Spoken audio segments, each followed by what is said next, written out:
First of all, I'm very happy to be here with you. We're here in Cyprus, far away from Brazil, but we all came here for a very special reason. Yes. So, we're going to take this moment to talk a little about the Brazilian market and how GlobalTera, with this partnership with DISPL, it is performing in our market. So I'm going to ask you some questions and let's get started. Good. So first, Bruno, I wanted to hear from you as the founder of GlobalTera. Tell me a little about the company's history. How did you get started? The company has been in the market for 12 years now. We started as a support company. In IT, we were already serving the retail market, so we started with gas stations, and today we've expanded a bit more. The portfolio, so besides gas stations, we started to enter other segments like convenience stores inside the gas stations, supermarkets, wholesalers. So that was the beginning, right? So it started with support. Then we began to add more services. So we started with support, then moved on to automation in the gas stations and stores and ERP. And up to the moment we got to DISPL, right?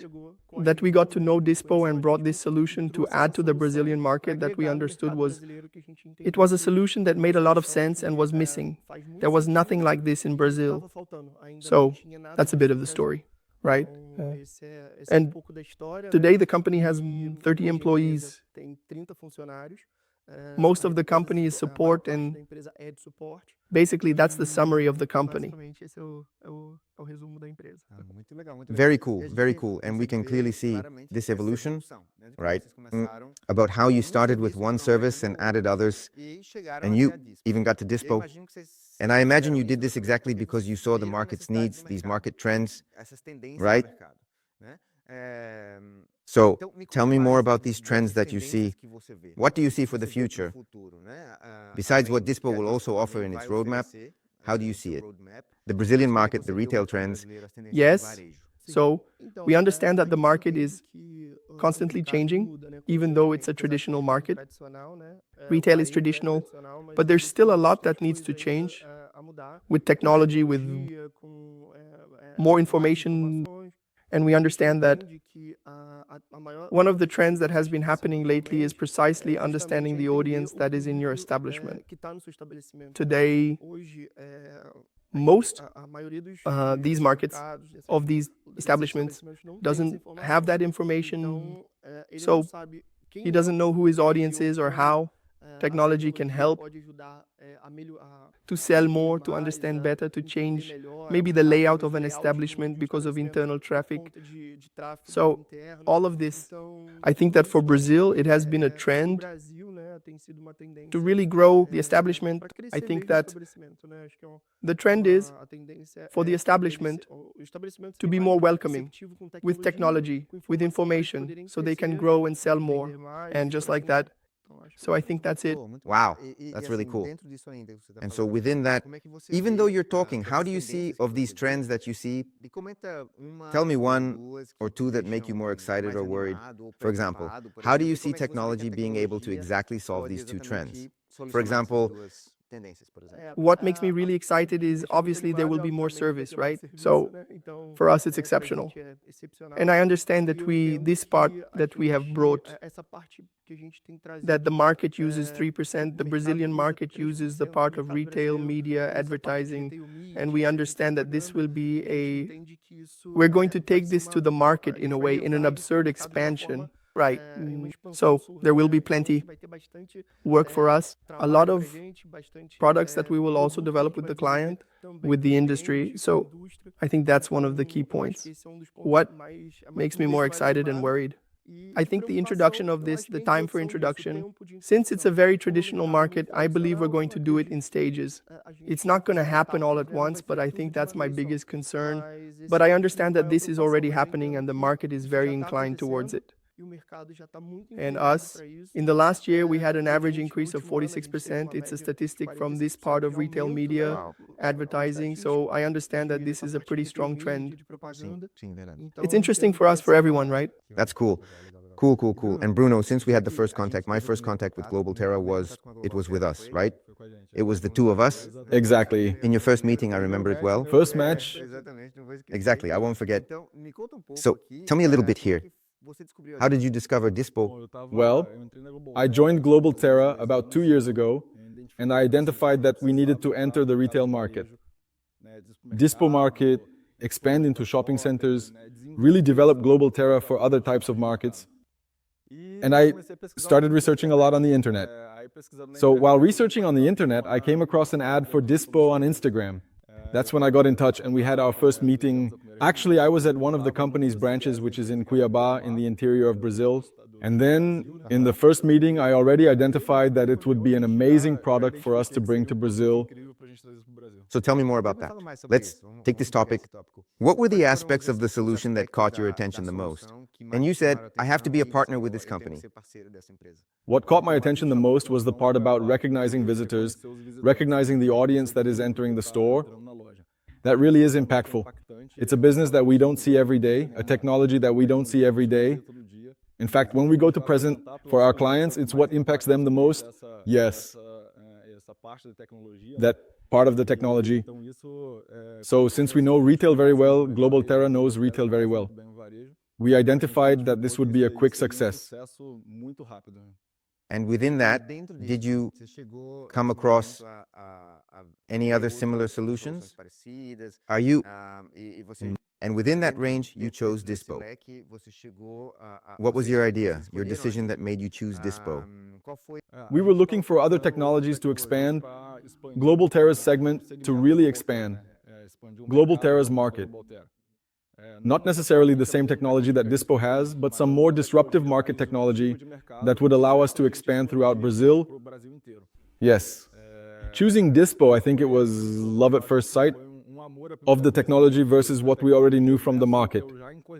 When we identified that the device did digital subscription, recognized visitors in the store, and generated several conversion indicators, this made us, it's the technology we need to eliminate any barriers in any retail segment.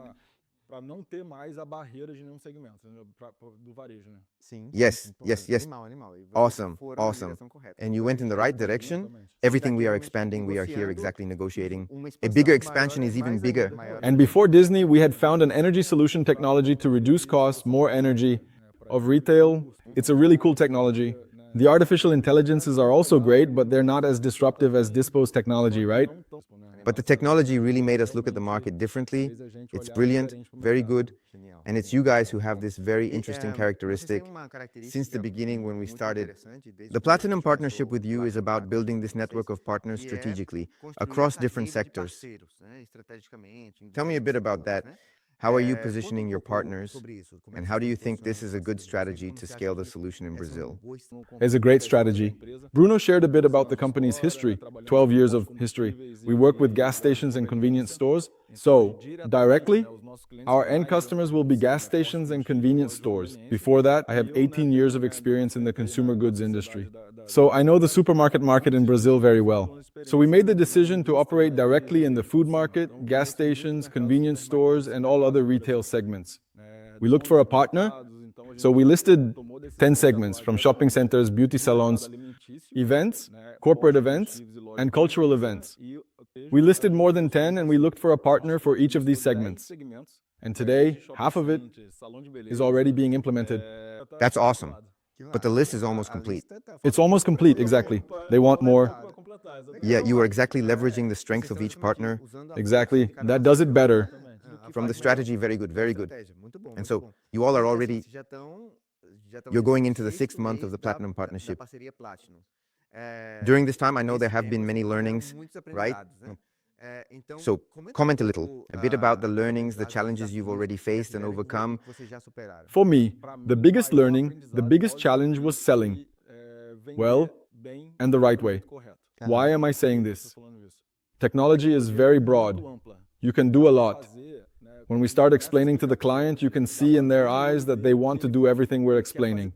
For him, what technology has everything, right? And the biggest challenge is to talk to him like this. Let's focus. Let's bring him back into the universe, back to reality, and let's concentrate. Let's do the first basic thing, which we've never done, and then we can evolve to everything that technology can deliver. Because it was hard at the beginning. We would present to the clients and they would say like this, no, I want to have this, I want to have this, I want to have this, I want to have this. And we would say like this, no man, you will have it, but let's start with conversion. The number of customers that come into the store so that later we can evolve to everything you can have of good that technology will deliver to you. So that was the biggest challenge. Because we also got excited with the client's excitement. We were also happy with everything he was doing, absorbing the possibilities and everything else. And at the beginning, we also got excited about wanting to deliver everything. But then, delivering everything, we ended up not doing anything. So we said, no, let's wait. Let's create a model where we gradually increase the amount of technology that we will deliver to the client. Little by little, he was absorbing that and incorporating it into his daily life, into the life of the company. Come on, man. Perfect. Very good.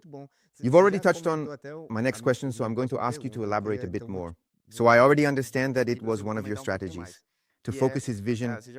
Tell us a little bit more about some other strategies that you are already using. For example, I know about the quick pilot, which is very interesting. So tell us a little bit about it. The quick pilot was the turning point for the company.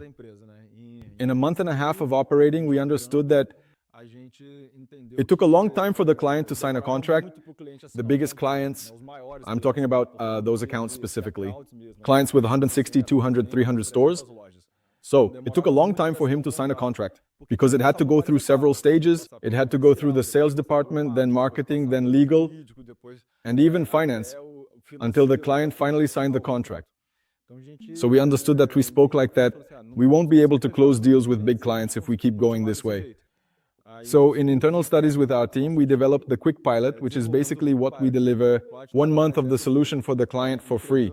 Instead of him paying and then using it, he starts using it and then pays already with all the business rules, already showing the business rules after he starts paying. What will the payment amounts be? What are the amounts? How will the growth be? The rollout to all of that already designed and signed. And in those 4 weeks, in the first week, we calibrate the technology. In the second week, we have the first meeting with the company's marketing team to introduce the KPIs that we identified and will be working on with the client. In the third week, we make some modifications with the KPI. Let me give you an example. We found a waiting time problem in a client's checkout line. So we go ahead and say, let's put a self-service kiosk here to see if this waiting line decreases, and consequently we can serve more customers to increase revenue. Then he goes ahead and puts in a kiosk. Then we measure that in the last week to see if we managed to increase revenue. So that was the turning point. After we implemented the quick pilot, we signed more than 4 or 5 contracts in a month. Very good, very good. And I think this will be very interesting for the other partners to trust. It's a strategy that can be applied in other countries as well. That's right, Andre, that was amazing. Because we go to the client and say, we're going to measure 3 indicators. We never go beyond 4. And even though he wants to, all the time he keeps saying, no, let's measure more of this. No, we'll stick to 4 at most. So we don't go beyond 4 until we get past the quick pass. After it passes, then we develop it. Then we say like this, let's add 1 more here that you want to do. And we're in this innovation environment. It's a disruptive technology. As you already mentioned, artificial intelligence, we're just getting started. So it's also an environment of uncertainties, of tests, of uncertainties, of doubts many times, and of tests, of advancements, we move forward, step by step. So in this environment of doubts, talk a little about it. If you've ever had any doubts about, wow, this is it's so crazy that I wonder if it really works, right? So tell us a bit about how you dealt with that. And how did you answer that for yourself? And for your clients also, because I understand that these are questions that come from the clients. No, totally. At first glance, right? It's the first time we see technology. Everything you explained to me in our first meeting until we actually closed the contract with DISPL. We had several questions, right? Yeah? About how it worked, how to calibrate it, how the camera works, what the distance is, right? The angle, right? And all of that, right? Our technical team there is really good, right? Bruno with our technical team. There, they did an amazing job of understanding detail, step by step, so that when it comes time to sell, we never make a mistake for the client. Never offer more, right? Or less than what we can actually deliver, right? And for me, the biggest challenge for me, it was to make the client incorporate this into their daily routine. That's why I have a phrase at the company that I think is very important. We don't sell the technology, we sell the indicators, the solution for the client. So, when I'm going to present the technology to the client, I never start by saying, we have a camera with sensors that reads the people who enter the store. I tell him like, we will be able to count how many men and women enter the store. It's what changes the story. So, he doesn't need to know, obviously. He'll know by the end of the day how we're going to do this. It's not the way, but he doesn't need to know at the beginning how we're going to do this. He needs to know what I'm going to solve for his life because I know he has that pain. So, I think the biggest challenge was to introduce this into the daily routine so that the client understands what we want to offer. It's awesome. It's awesome. I completely understand. And so, to wrap up, I wanted to ask you, as a final message, what can you say to our other partners? Those that are coming, those that are already in other countries? The Platinum, what advice would you give them to succeed in reselling, in spreading this solution in the market? When a partner comes to close a deal with us, before he signs the contract, I don't let him sign the contract in the first meeting because they get excited to sign, and I don't let that happen. And I tell him, you go home, call your best friend that has a bakery, that has a supermarket, that has a pharmacy, that has any type of retail establishment. Have a coffee with him and show him everything I showed you. Explain to him everything I explained to you. And see his reaction. Do you understand what he is really going through? Understand if that will really be beneficial for his day-to-day life. And try to get from him the biggest problems you're going to have. When we see technology, we get so excited about everything it can offer that we end up not seeing some challenges that we're going to face in our daily lives. And only those who are in the retail diary know the challenges of retail. As soon as we hung up, I went back to Rio. I called the owner of a supermarket chain that has locations in Rio. I said, man, I need to have a coffee with you. He said, but what do you want? I said, man, I need to talk to you. So we sat down and we had a 2-hour chat about everything that's coming in technology. Everything that already exists, and how the DISPL could enter the market. I think that's the best advice I could give to anyone who wants to be a partner and who wants to develop the market. Listen to retail, listen to it, what you're going to use, because I think that way we'll be able to understand the real need and definitely spread that the technology exists, is of quality, and you can be sure that we are on your side here. We have done an excellent job with the provision because of this new service that we're adding. It's been very valuable. Guys, thank you so much for your contributions. This is going to be very valuable for our partners. And about our partnership here, we know that this is just the beginning, right? Exactly. The world is very big, right? Exactly. There's still a lot to happen. So, thank you very much. Thank you to you.